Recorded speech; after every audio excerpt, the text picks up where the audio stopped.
Hello friends, welcome to my channel. In this video I am going to show you how to use PIR sensor module by using Arduino. If you don't have Arduino, I already made a video that helps you to make this project without an Arduino. Link in description. Whatever, today I will show you how to do it with an Arduino.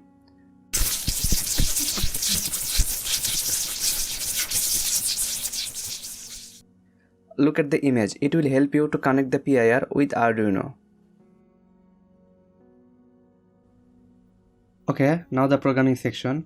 First I initialize the pins LED 13 and PIR pin is 2 and the PIR initial status is 0, that's mean low.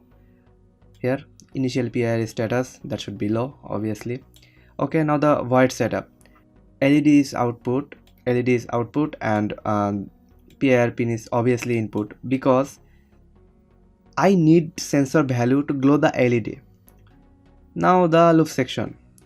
First I need to read the value of PIR sensor. Okay, if PIR sensor detect motion, it sent high signal and low signal for no motion.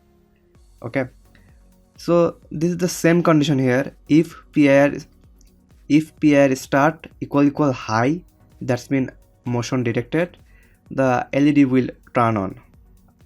Look, digital write LED pin high. Okay, if not, the condition is here, else the LED pin remains low. So it is a really very simple program to use this sensor. Okay, just upload this program to your Arduino and see what happens.